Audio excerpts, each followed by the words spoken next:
सुप्रभात बच्चों, Shri Kheteshwar English academy की हिंदी की कक्षा में आप सभी का स्वागत है।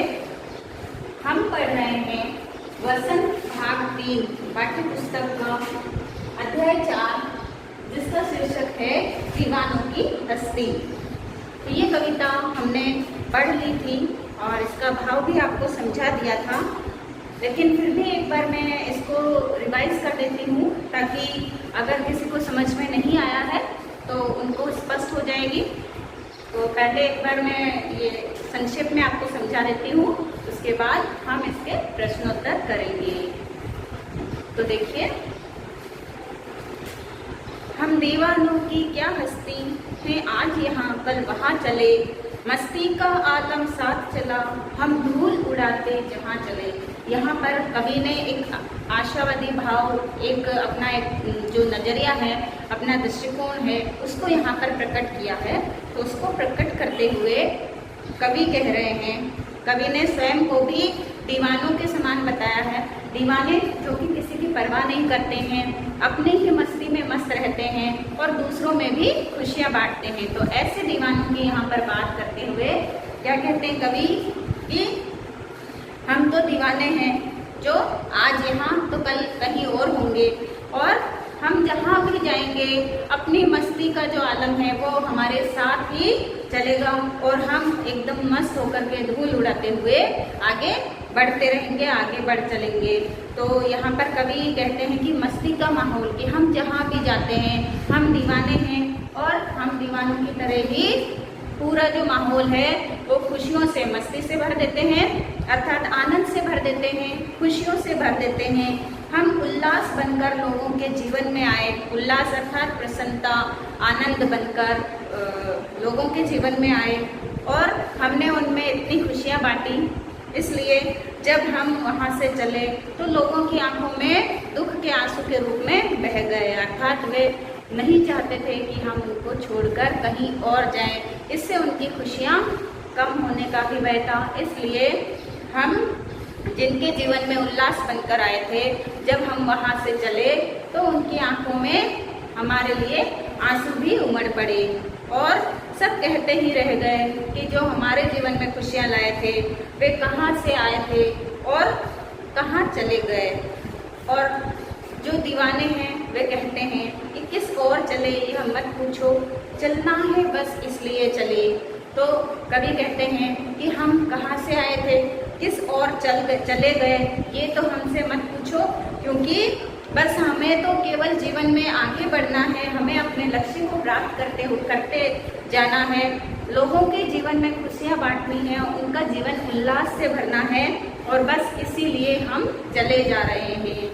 जग से उसका कुछ लिए चले, जग को अपना कुछ दिए चले। इस संसार से हमने केवल लोगों से प्यार, स्नेह आदि लेने की ही आशा रखी है और इस संसार को हम यही सब कुछ देते हुए चले जा रहे हैं। दो बात कही, दो बात सुनी, फिर हंसे और फिर कुछ रोए। कि हमने दो बात कही, लोगों ने हमसे जो बात कही हमने उनकी बातों को भी सुना, मतलब अच्छी बुरी जैसी भी बातें थी वो हमारे बीच में हुई, हमने सुना भी। किसी बात पर कभी हंस भी दिए तो किसी बात पर रोना भी आ गया। इस प्रकार इस संसार में जीवन को जीते जीते सुख और दुख के घूंटों को भी हमने एक ही भाव से ग्रहण कर लिया, अर्थात सुख में और दुख में एक ही स्थिति में रहे, समभाव से जिए। हम भिखमंगों की दुनिया में स्वच्छंद लुटा कर प्यार चले, हम एक निशानी सी उड़ पर ले असफलता का भार चले। तो कवि यहाँ पर कहते हैं हम तो दीवाने हैं, लेकिन कवि को ऐसा लगता है कि ये जो दुनिया है ये भिखमंगों की दुनिया है। और ऐसा क्यों लगता है? क्योंकि कवि ने ये अनुभव किया है कि जितना हमने इस संसार में, जितना लोगों में हमने प्यार बांटा है, उतना प्यार बदले में हमें किसी से नहीं मिला। इसलिए कवि ने ऐसा अनुभव किया कि ये दुनिया केवल लेना जानती है, देना नहीं जानती है। मतलब कि प्यार के बदले में, स्नेह के बदले में दीवानों ने क्या चाहा था? केवल उनके प्यार, उनके स्नेह को चाहा था। जिनके जीवन में दीवानों ने खुशियाँ फैलाई थी और खुशियाँ बिखेरी थी, उन लोगों ने उन खुशियों के बदले में उनको उतनी खुशियाँ नहीं दी। और यही कविता को गम है कि वे इसमें असफल रहे, तो अपने प्यार को बांटने में इतने सफल नहीं हुए जितना होना चाहिए था। और इसी असफलता का भार वे एक निशानी के रूप में अपने हृदय पर लेकर आगे बढ़ते चले गए। अब अपना और पराया क्या आबाद रहे रुकने वाले। कवि कहते हैं हम तो दीवाने हैं, हमारे लिए क्या तो अपना है और क्या पराया है, ये सारी दुनिया ही अपनी है। तो हमारा काम तो केवल आगे बढ़ने का है। इसलिए जो रुक गए हैं, अर्थात जो ठहर गए हैं, जिन्होंने एक मंजिल को पा लिया है और वे आगे बढ़ने के बजाय वहीं पर ठहर गए हैं, तो फिर वे वहीं पर खुशहाल रहें, आबाद रहें, अर्थात खुशहाल रहें। हम स्वयं बंधे थे और स्वयं, कवि कहते हैं कि हम तो दीवाने हैं, हम इस संसार के बंधन में, सबके प्रेम के बंधन में, स्नेह के बंधन में हम तो स्वयं ही बंधे थे और आज हम स्वयं ही इन सांसारिक बंधनों को, प्रेम के बंधनों को तोड़कर जा रहे हैं। तो इस प्रकार से कवि ये कहना चाहते हैं इस कविता में कि हम तो दीवाने हैं और हम दीवानों की क्या हस्ती, अर्थात हम तो साधारण हैं। क्या हस्ती है, क्या अस्तित्व है, इसके लिए कवि कहते हैं कि हमें किसी प्रकार का ना तो कोई घमंड है कि मतलब हम कुछ हैं, हमने लोगों को बहुत कुछ दिया है, इस बात का हमको कोई घमंड नहीं है। और यदि कोई हमारी प्रशंसा भी करता है तो उसे भी हम बहुत ही साधारण तौर पर लेते हैं, क्योंकि हम दीवानों की क्या हस्ती। और इसलिए हम तो केवल दुनिया में प्रेम लुटाने आए हैं और खुशियाँ बांटने, सबके जीवन को उल्लास से भरने के लिए आए हैं। इसलिए हम जहाँ भी जाते हैं वहाँ पर मस्ती का माहौल ही फैलाते हैं, वहाँ पर खुशियाँ ही बांटते हैं। हम सबके जीवन में खुशियाँ बनकर आए, उल्लास बनकर आए और लोगों को भरपूर खुशियाँ दी। इसीलिए जाते समय उन लोगों की आंखों में हमारे लिए आंसू भी थे। इस प्रकार उनकी आंखों में भी हम आंसू के रूप में बह चले और वे ये कहते ही रह गए कि अरे तुम कहाँ से आए थे और तुम कहाँ को चले गए था। तभी हमारे जीवन में खुशियों का आगमन हुआ है, इसलिए तुम्हें यहाँ थोड़ा और रुकना चाहिए। परंतु क्योंकि वे दीवाने हैं, इसलिए कवि कह रहे हैं कि हम दीवानों की तो क्या हस्ती है, आज यहाँ तो हम कल कहीं और खुशियाँ बांटेंगे। और इस प्रकार से वे कहते हैं कि कुछ हमने इस संसार को दिया है तो कुछ हमने इस संसार से लिया है। और कुछ दो बात हमने कही तो दो बात हमने सुनी थी, और फिर किसी बात पर हम बहुत प्रसन्न हुए, हंसे, तो किसी बात पर, किसी के दुख को देखकर हमें रोना भी आया। इस प्रकार से सुख और दुख में हम समान भाव से रहे। और ये जो दुनिया है, ये तो भिखमंगों की दुनिया है। यहाँ के लोगों का हृदय बहुत ही तंग है। यहाँ के जो लोग हैं उनकी जो मानसिकता है वो देने की नहीं बल्कि लेने की ही है। हर वक्त उनको लेने की ही पड़ी रहती है, परंतु जब देने की बारी आती है तो सभी पीछे हट जाते हैं। इसलिए कवि कहते हैं कि ये भिखमंगों की दुनिया है और इसी कारण से हमने स्वच्छंद होकर जितना प्यार इस दुनिया में लुटाया है और उस प्यार के बदले में हमें फिर से वैसा ही प्यार, वैसा ही स्नेह नहीं मिला। और हम ये दुनिया जो है वो भिखमंगों की तरह ही बनी रही। तो इस बात का ये हमारे लिए सबसे बड़ी असफलता है जीवन में। और इसी असफलता के भार को हम अपने हृदय में निशानी के रूप में लेकर आगे बढ़ चले हैं। तो अब इस जीवन में क्या तो अपना है और क्या पराया है। जिनको अपनी मंजिल मिल गई है वे अपनी मंजिल पर रुके रहें, खुशहाल रहें। हमने तो स्वयं ही इस संसार से बंधन बांधे थे, मोह का बंधन, प्रेम का बंधन बांधा था, और आज हम इस संसार से अपने ये सारे बंधन तोड़कर आगे बढ़ चले हैं। तो इस प्रकार से कवि ने यहाँ पर दीवानों की हस्ती के कविता के माध्यम से अपने नज़रिए को व्यक्त किया है और यही बताया है कि इस संसार में यदि हम आए हैं तो सबके बीच में हमें प्रेम बांटना चाहिए, खुशियाँ बांटनी चाहिए, सबका जीवन हमें आनंद से भर देना चाहिए, सुख दुख को समान समझते हुए एक ही स्थिति में प्रसन्न रहना चाहिए और सबको प्रसन्न रखना चाहिए। मस्ती से जीवन को जीना चाहिए, क्योंकि जीवन जो है वो एक बार ही मिलता है। तो यहाँ पर कवि ने यही संदेश दिया है। तो ये हमारी कविता पूरी हो गई है, आपको समझ में भी आ गई होगी। फिर देखिए, अब हम बढ़ते हैं प्रश्नोत्तर की तरफ। तो इसके प्रश्नोत्तर देख लीजिए। अभ्यास प्रश्न कविता से 21 पेज नंबर। पहला प्रश्न, कवि ने अपने आने को उल्लास और जाने को आंसू बनकर बह जाना क्यों कहा है? तो आपको तो बहुत ही अच्छी तरह से इसका उत्तर भी आ गया होगा कि क्यों ऐसा कहा है कवि ने।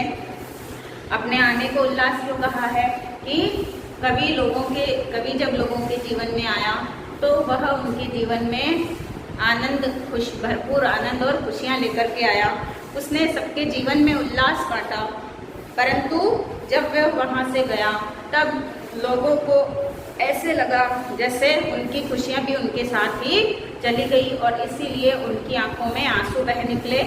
इसलिए कवि ने अपने आने को उल्लास और जाने को आंसू बनकर बह जाना कहा है। तो हम उत्तर लिख लेते हैं इसका।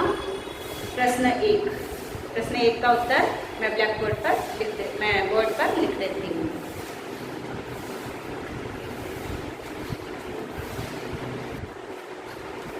तो देखिए बच्चों, उत्तर यहाँ पर दिया गया है पहले प्रश्न का। पहला प्रश्न, कवि ने अपने आने को उल्लास और जाने को आंसू बनकर बह जाना क्यों कहा है? तो उत्तर देखिए, कवि ने अपने आने को उल्लास इसलिए कहा है क्योंकि वह सबके जीवन में प्रेम, उत्साह और भरपूर खुशियाँ लेकर आए, और जब वो वहाँ से गए तब लोगों को कवि के जाने का दुख हुआ। वही दुख उनकी आंखों से आंसू के रूप में बहने लगा, इसलिए जाने को आंसू बनकर बह जाना कहा है। तो ये है पहले प्रश्न का उत्तर। आपको समझ में आ गया होगा कि जब कवि लोगों के बीच में आया तो वह उनके लिए भरपूर खुशियाँ लेकर आया, आनंद लेकर आया, उनका जीवन उत्साह से भर दिया, और इसीलिए लोग कवि को पसंद करने लगे। परंतु जब वह उनके बीच से चला गया तो लोगों को उसकी कमी महसूस होने लगी, और वह वापस वही खुशियाँ, वही प्यार चाहते थे, और इसीलिए उसके जाने का जो दुख है वह उनकी आंखों में आंसू के रूप में बह निकला। तो ये है पहले प्रश्न का उत्तर। फिर हम दूसरा प्रश्न देखते हैं। भिखमंगों की दुनिया में बेरोक प्यार लुटाने वाला कवि ऐसा क्यों कहता है कि वह अपने हृदय पर असफलता का एक निशान भार की तरह लेकर जा रहा है? क्या वह निराश है या प्रसन्न है? तो बच्चों, प्रश्न मैंने पढ़ दिया है, मैं डायरेक्ट इसका उत्तर लिख रही हूँ, तो और उसी को मैं आपको अच्छी तरह से समझा भी दूंगी। तो इसका उत्तर देखते हैं हम। प्रश्न 2 का उत्तर।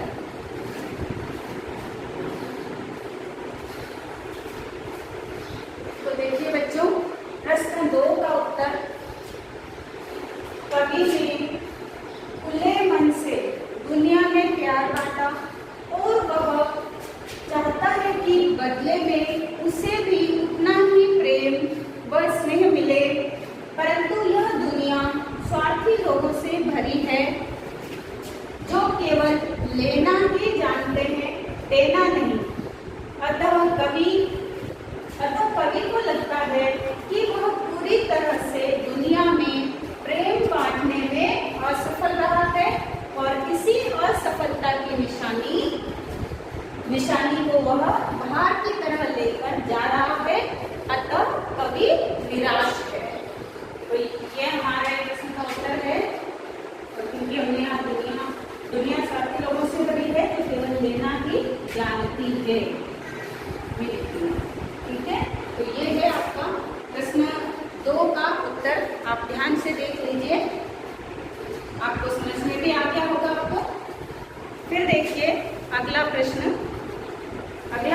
है, कविता में ऐसी कौन सी बात है जो आपको सबसे अच्छी लगी? तो देखिए, ये कविता जो है वो हमें संदेश देती है कि हमें जीवन को किस प्रकार से जीना चाहिए, जीवन के प्रति सकारात्मक रहना चाहिए। जो भी सुख आए चाहे दुख आए, हर परिस्थिति में हमें समभाव से रहना चाहिए, विषम परिस्थितियों में भी प्रसन्न रहना चाहिए, उल्लास से भरे रहना चाहिए। तो हमें इस कविता से ये शिक्षा मिलती है। तो इसकी सबसे अच्छी बात यही है कि कवि का जो जीवन जीने के प्रति दृष्टिकोण है वह सकारात्मक है। तो इसका उत्तर भी हम लिख लेते हैं।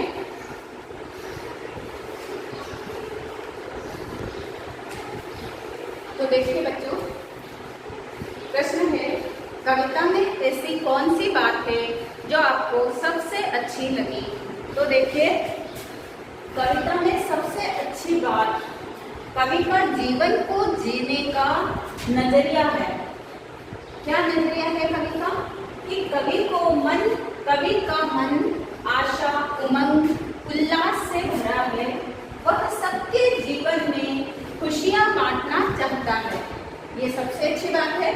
कवि विषम परिस्थितियों में भी समभाव से जीते हुए आगे बढ़ता है। अर्थात विषम परिस्थितियों अर्थात कठिन परिस्थितियों में भी सुख आए चाहे दुख आए, तो कैसी भी परिस्थिति हो, कवि खुशियां बांटता हुआ अपने लक्ष्य की ओर, अपने मंजिल की ओर बढ़ता चला जाता है। वह घबराता नहीं है और भले ही एक बार के लिए निराशा के भाव उसको घेर लेते हैं, लेकिन फिर भी वह निराश नहीं होता और वह आगे बढ़ता रहता है। तो ये है हमारे प्रश्न 3 का उत्तर। और कविता भी हमें यही संदेश देती है। कविता में कवि ने यही संदेश दिया है, हमें आशावादी बनना चाहिए, सकारात्मकता से भरपूर होना चाहिए और हमें प्रयत्न करना चाहिए कि हमारे कारण किसी का दिल न दुखे। हम सबके जीवन में खुशियाँ लेकर आएँ, सबको प्रेम बांटें, स्नेह बांटें, सारे भेदभाव भुला दें और अपने पराये के भेद को हम समाप्त कर दें। लेकिन इसके साथ साथ अपनी मंजिल तक पहुँचने के लिए भी हम प्रयासरत रहें। तो ऐसी शिक्षा हमें इस कविता से मिलती है। इस प्रकार से इसके ये तीनों प्रश्नोत्तर तो पूर्ण होते हैं। फिर देखिए कविता से आगे में एक प्रश्न है, जीवन में मस्ती होनी चाहिए लेकिन कब मस्ती हानिकारक हो सकती है? ये आपको सहपाठियों के बीच में ये हमें चर्चा करनी है। तो देखिए, आप स्वयं समझ सकते हैं कि जीवन में मस्ती तो होनी ही चाहिए। अगर जीवन में मस्ती नहीं होगी तो हमारा जीवन बिल्कुल नीरस हो जाएगा, उसमें किसी प्रकार का कोई रस, किसी प्रकार का कोई आनंद नहीं रह जाएगा। और ऐसा जीवन जब होगा तो मनुष्य की जीने की चाह समाप्त होने लग जाएगी, वह निराशा से भर जाएगा। इसलिए जीवन में मस्ती तो होनी ही चाहिए, परंतु वह मस्ती इतनी ही होनी चाहिए जिससे किसी और को हानि ना पहुँचे। ठीक है, ये महत्वपूर्ण बात है कि मस्ती जीवन में होनी चाहिए, पर इतनी ही हो कि जिससे किसी को हानि ना पहुँचे, जिससे किसी का दिल ना दुखे। तो इस प्रकार से ये इसका उत्तर हो सकता है। और बाकी आप सबके स्वतंत्र विचार हैं जो आप इस पर रख सकते हैं, इसके बारे में व्यक्त कर सकते हैं। फिर देखिए भाषा की बात पर आइए, पेज नंबर 22। संतुष्टि के लिए कवि ने छक कर, जी भरकर और खुलकर जैसे शब्दों का प्रयोग किया है। इसी भाव को व्यक्त करने वाले कुछ और शब्द सोचकर लिखिए, जैसे हंसकर, गाकर। तो इसी तरीके के कुछ और शब्द भी हो सकते हैं, है ना, मुस्कुराकर, या फिर जैसे इसमें दिया हुआ है जी भरकर, तो हम कह सकते हैं मुस्कुराकर, मन भरकर, खुश होकर। तो ऐसे बहुत सारे शब्द हैं जिसका आप सोच कर प्रयोग कर सकते हैं। इन शब्दों को आप लिख सकते हैं। बहुत सारे शब्द हैं, जब आप थोड़ा अपने दिमाग पर जोर डालेंगे तो ज़रूर आपको ध्यान में आएंगे। तो फिर देखिए, एक अनुमान और कल्पना पर आधारित जो प्रश्न है, एक पंक्ति में कवि ने यह कहकर अपने अस्तित्व को नकारा है कि हम दीवानों की क्या हस्ती है आज यहाँ कल वहाँ चले। दूसरी पंक्ति में उसने यह कहकर अपने अस्तित्व को महत्व दिया है। देखिए पहले पंक्ति में तो कवि ने क्या किया, अपने अस्तित्व को नकार दिया है, परंतु एक पंक्ति जहाँ पर कवि ने अपने अस्तित्व को महत्व दिया है, कौन सी, मस्ती का आलम साथ चला हम धूल उड़ाते जहाँ चले। तो यह फाका मस्ती का उदाहरण है। फाका मस्ती मतलब एकदम मस्त हो जाना, बेपरवाह हो जाना, ठीक है, दुनिया के झंझटों से बेपरवाह हो जाना। और अभाव में भी खुश रहना भी क्या होता है, फाका मस्ती होती है कि चाहे कितनी भी हमारे सामने मुसीबतें आए हम उनकी तरफ से बेपरवाह हो जाएं।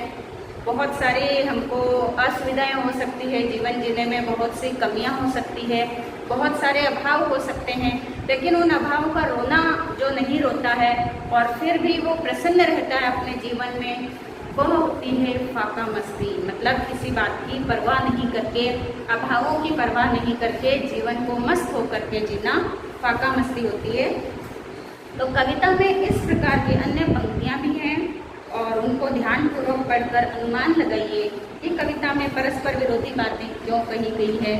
तो यहाँ पर देखिए, जैसे दूसरा जो पद है, यहाँ पर दूसरा पैराग्राफ जो है, उसकी जो प्रथम दो पंक्तियाँ हैं उनमें भी यही कहा गया है कि आए बनकर उल्लास अभी, आंसू बनकर बह चले अभी। ये जो दो पंक्तियां हैं, तो इसमें भी कवि ने यही बताया, विरोधाभासी बात तो कही है। देखिए कि हम जीवन में लोगों के उल्लास बनकर आए थे, मतलब प्रसन्नता भरकर हम मतलब प्रसन्नता भरने आए थे, और अब हम आंसू बनकर उनकी आंखों में बहने लगे हैं। तो इस प्रकार से ये दो परस्पर विरोधी बातें कही गई है कि एक तरफ तो वे जीवन में उनके खुशियाँ लेकर आए थे, लेकिन दूसरी तरफ उनके जाने से उन लोगों की आंखों में आंसू बहने लगे। ठीक है, तो ये दो विरोधी बातें हो गई। और इसी प्रकार से यहाँ पर देखिए पेज नंबर 21 पर जो ऊपर सबसे ऊपर पद है, इसकी भी जो लाइन है, पहली लाइन, हम भिखमंगों की दुनिया में स्वच्छंद लुटाकर प्यार चले। कवि ने यहाँ पर भी विरोधी बात कही है। कैसे कि ये जो दुनिया है ये भिखमंगों की दुनिया है, परंतु हमने तो यहाँ पर भी स्वच्छंद होकर, स्वतंत्र होकर, खुले मन से जी भर कर प्यार लुटाया है। पर जिनसे हमने उसी प्यार की जो चाहना की थी, वो प्यार हमसे इन लोगों से बदले में नहीं मिला, तो फिर ये भिखमंगों की दुनिया है। तो ये विरोधाभासी बात यहाँ पर भी है। और फिर ये अंतिम जो चरण है, इसमें अंतिम दो पंक्तियाँ देखिए कि हम स्वयं बंधे थे और स्वयं हम अपने बंधन तोड़ चले। तो इसमें भी यहाँ पर क्या विरोधी बात है, कहिए कि हम बंधे हुए थे इन सांसारिक मोह के बंधनों से, प्रेम और स्नेह के बंधनों से, और हम उन्हीं बंधनों को, अपने उन्हीं बंधनों को तोड़कर यहाँ से चले गए। तो इस प्रकार से ये दो विरोधाभासी बातें हैं जो कुछ पंक्तियों में यहाँ पर आई हैं, जो मैंने आपको बता दिए। पर आपको इनको अपने नोटबुक में नहीं करना है। अपनी नोटबुक में आपको सिर्फ जो आज करवाए गए हैं ये 3 प्रश्नोत्तर ही आपको करने हैं। इसके अलावा अभी आपको इसमें कुछ नहीं करना है। मैंने आपको जो होमवर्क दिया था उसमें आपको मैंने ये कविता पूरी लिखने के लिए दी थी, और इसके अलावा इसके शब्दार्थ मैंने आपको दिए थे करने के लिए, और ब्लैक बोर्ड पर भी जो मैंने कुछ शब्दार्थ लिखवा दिए थे तो वो भी आपको इन्हीं शब्दार्थ के साथ में करने थे। तो अगर आपने कर लिए हैं तो बहुत अच्छी बात है, नहीं किए हैं तो जल्द से जल्द कर लीजिए। और फिर आपके ये 3 ही प्रश्न हैं इसमें जो आपको गृह कार्य में पूरे करने हैं। पर इसके साथ साथ में आप जो कुछ पढ़ाया जा रहा है, प्रश्नोत्तर करवाए जा रहे हैं, उन सबको पढ़ते रहिए, रिवाइज करते रहिए, क्योंकि ऐसा ना हो कि हम आगे बढ़ते चले जाएं और पीछे का आप सारा भूलते चले जाएं। तो आप घर बैठे हुए भी अपनी पढ़ाई को निरंतर आप जारी रखिए, और यदि उसमें अगर गैप आएगा तो इसका नुकसान भी उठाना पड़ सकता है। इसलिए आप अपनी पढ़ाई की तरफ ध्यान दीजिए। आप जानते हैं कि 8वीं बोर्ड है और आपके बोर्ड एग्ज़ाम होंगे, तो अभी से आपको उसके लिए तैयार रहना है। चाहे ये कोरोना काल है, पर फिर भी आपको घर रहते हुए अपना भी ध्यान रखना है, स्वस्थ रहना है, और कम से कम बाहर निकलिए, सुरक्षित रहिए, सेफ रहिए। परंतु घर पर बैठकर पढ़ते रहिए। ये आपको जो टाइम मिला है आपके लिए तो गोल्डन डेज है, क्योंकि इसमें आपको भरपूर पढ़ने के लिए मटेरियल मिल रहा है और आप ध्यान से बहुत अच्छे से पूरा समय लेकर उस समय का सदुपयोग कर सकते हैं। तो आज हम कक्षा का समापन यही करते हैं। फिर अगले कक्षा में किसी नए टॉपिक के साथ में हम मिलेंगे और आपका दिन शुभ हो। धन्यवाद।